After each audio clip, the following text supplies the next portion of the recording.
Ladies and gentlemen, boys and girls, welcome into the 143. This is Under Review, coming at you live with episode 181. Nick, how we doing today?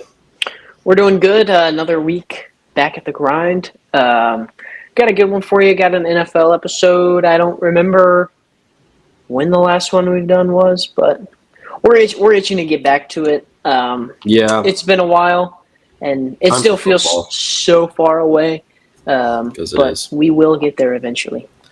10 more Sundays, I think I saw from yesterday, or from this past Sunday, which was yesterday since we're recording on Monday. But it's time to do a little too early predictions episode for you. We bring it to you every year. I think it's early enough to do it. And I'm going to start us off stat of the week, brought to you by our sponsor, Andrews Logistics. 6 straight SEC teams have won the College Baseball World Series, with LSU winning against Coastal Carolina a couple weeks ago.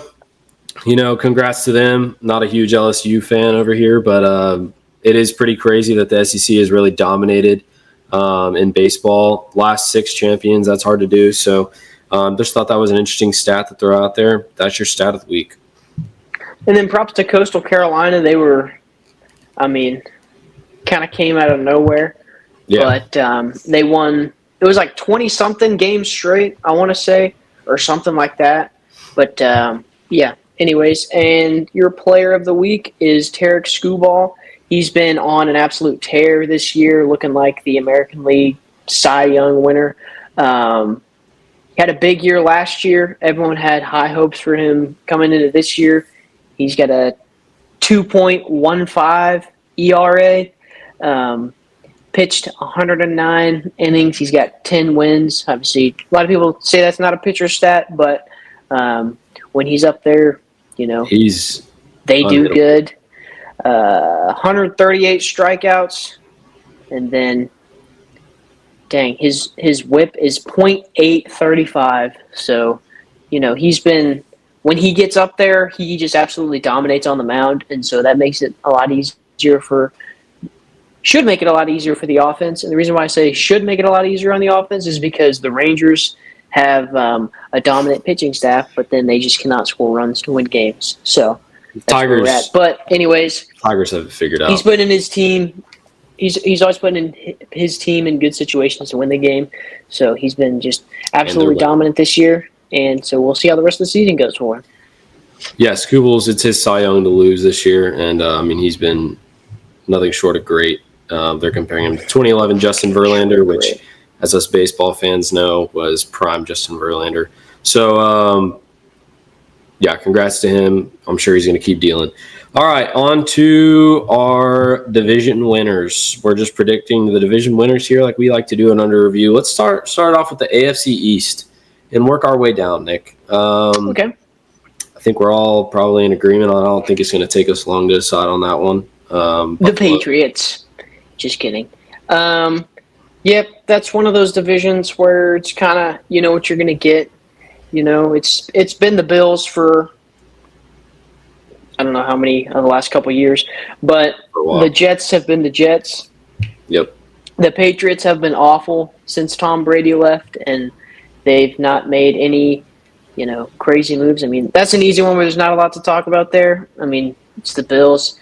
The Dolphins were pretty good for a little bit. It looked like they were going to give them a run for their money, but then the Bills kind of reasserted their dominance last year, and it's just, not a lot to say there. Josh Allen's got a chokehold on the AFC East, so I think it's going to be the Buffalo Bills again.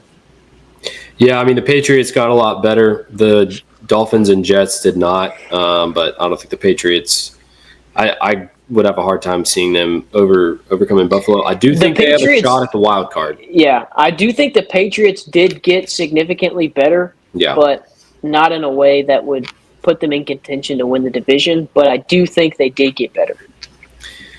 AFC North, obviously, this is a tough one. The Steelers, after a trade today, Jalen Ramsey and Jonnu Smith joining the team. Steelers have kind of had an unusual offseason where they're trying to bring on Aaron Rodgers. AFC North is always competitive, but the Bengals did not get better on defense, which is what they needed to get better on. The Browns are the Browns, and I don't think the Steelers have enough. I think it's going to be the Ravens again because the Ravens really didn't change a whole lot, but neither did the other teams enough to overcome how good Baltimore was last season. I just, barring injuries, I think it's Baltimore's division to lose. Yeah, I'm just gonna say Cincinnati. I don't know. We talked about it a couple weeks ago. Yeah. I don't remember when we did, but it was like Cincinnati looked really, really good the last 7 or 8 games of the season last year. But it was like they put themselves in a hole extremely early on where they did not play great the first 5 games of the season. And so they were just clawing their way back, and couldn't do it. The Bengals' offense is definitely good enough to do it, but the problem is their defense. I don't see the Browns as a threat. The Steelers have always had offensive problems. They look like they're kind of trying to overload a little bit, bringing in some offensive quote-unquote weapons with Jonnu Smith and Aaron Rodgers.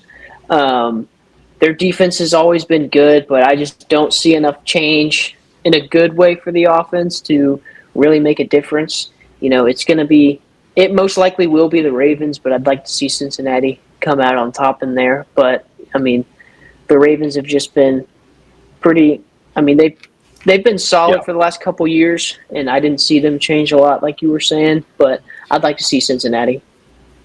Yeah, I would too. Obviously, that's a fan favorite over Lamar and the Ravens. We're not huge Lamar fans here on the show anyways. But AFC South, I honestly don't know how it isn't Houston again. That one is normally kind of tight, though. The only team I could see maybe coming close would be Indy, but they haven't even figured out their quarterback situation, if it's going to be Daniel Jones or Anthony Richardson. Houston's defense is very good. TJ Stroud, he's going into year 3. I feel like it's Houston's to lose yet again. I think so too. Houston had a little bit of a down year. Still won the division. Down year in the sense that 2 years ago they looked really, really good, and people were expecting them to kind of take a step up from that, and they took a little bit of a step back, but they still won the division. Right. CJ Stroud didn't look quite as good in his sophomore season as he did in his first year, but I do think that there's a lot of growth that happened in that team to where your rookies have got a year or two under their belt where they're used to the pace of play. Tennessee has been, that's one of those divisions where just not a lot of hope for most of those teams. I think it's Houston's division to lose. Their defense is going to dominate. Indianapolis has been scrambling around for a good while. Same thing with Tennessee and Jacksonville. Jacksonville hasn't been good. We here on Under Review never bought into the Trevor Lawrence hype, and we've been right. Still don't. Still don't. We've always been right. Because I think, was it last year in the preseason where some people were having Jacksonville winning the AFC? Because I feel like I heard that a little bit. I think that was last year at the beginning of the season. Yeah, Trevor Lawrence is not very good, and I think it's been showing a lot recently. I'm pretty sure he's got one more year to figure it out, I would imagine. They have that one playoff win where they came back against the Chargers in the wild card round, but other than that, not a lot to hang your hat on. AFC West, I still think Chiefs. It's just hard. To bet against them, it's hard to pick against the Chiefs because they've got Patrick Mahomes, and then you can obviously go ahead and knock the Raiders out of there. Don't think it's going to be them. I think we talked about it before, right after the draft. The Raiders might have gotten a tad bit better. Not in a sense to where they're going to be in contention, but they might actually win a couple games. The Chargers, it's just been Justin Herbert hasn't been able to figure it out in clutch situations. And then the Broncos, I just don't see any hope for that franchise, unfortunately. Yeah, I think it'll be tougher on Kansas City this year, maybe by a little bit, but I don't see them losing it. It's Just like we said, it's impossible to bet against them. Yeah, I mean, it's kind of like it's not the same level as Brady, obviously, yet, but it's like, Patrick Mahomes wins the games that he needs to win, and they normally end up winning that division. So, NFC East, we're just going to go ahead and pick the Cowboys because we can't pick anyone else. Do we Are they have going to win a it? tremendous amount of hope? Yeah, I don't, probably not, but can't pick against them because that's our team. We don't like the other teams, even though one of them's defending champion and didn't really change their team very much. Realistically, Cowboys might be third. Potentially, but we're definitely not picking somebody else. If I had to stick them somewhere, it'd be third, but obviously I'm going to say one because that's my team. Got to go with the old – we'll just move on from that division. We're miserable Dallas sports fans. Yeah. NFC North. Definitely got tougher. That one's a thinker. I don't think it's going to be the Bears. That one's not really up there for me. I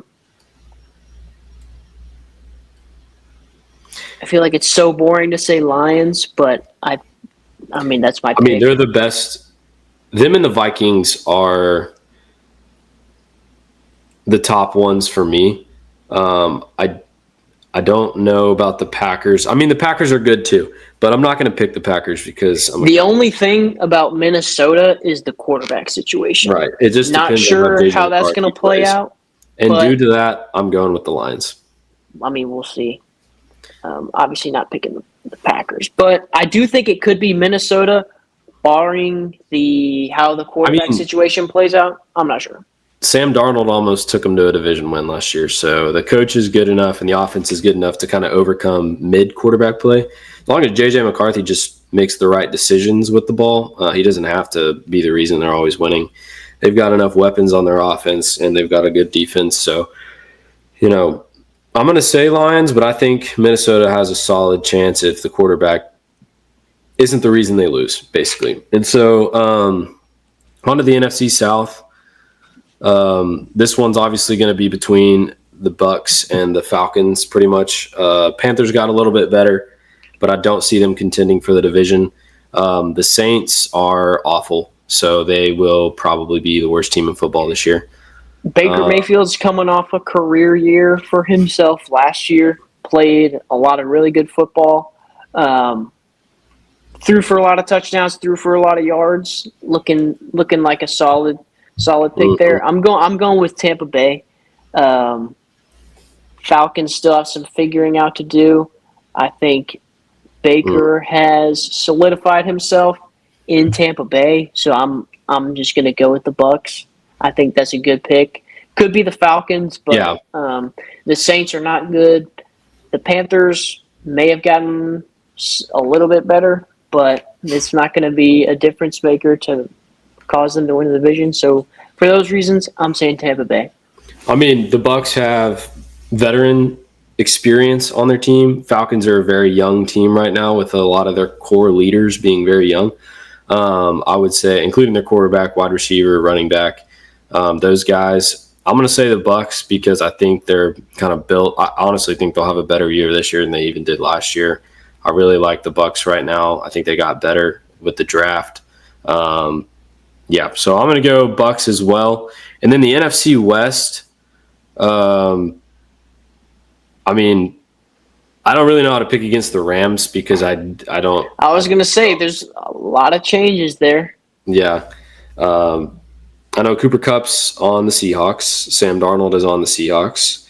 And neither one of those additions makes me feel like the Seahawks are winning the division. The 49ers lost Deebo Samuel. But the Rams made a huge addition, which is kind of what's making me... With Devontae? I don't want to pick San Francisco because I hate them. And then I think it's the Rams. Matthew Stafford is winning it. Even if we hate him. Arizona. No. You can. They're the same every year.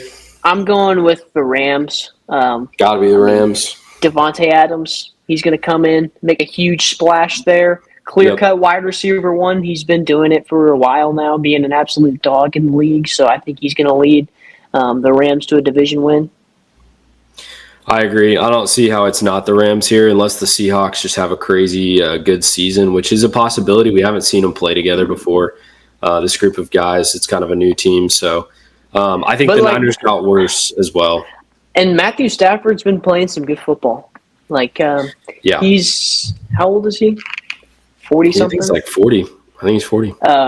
Still slinging it like he was in his heyday back in Detroit. Yep. So I think that's going to be a sneaky, nasty connection between Devontae and Stafford. But we'll see how it plays out. But for now, we're picking the Rams. Same here. So that's our division winners this year. Let us know if you disagree or agree or, obviously a lot of football left, a lot of free agents or trades to be made. Lots of off-season for stuff to happen. Injuries teams to switch up. Injuries will change a season drastically as well. So that's just our 2 early predictions for you. So here's to end our shows on Under Review. I brought you a quote from the Jackie Robinson, and he said, "A life is not important except in the impact it has on others." Ain't that the truth? Thank y'all for tuning in this week. Thinker there. Think on it, chew on it, and we'll see you next week with another episode of Under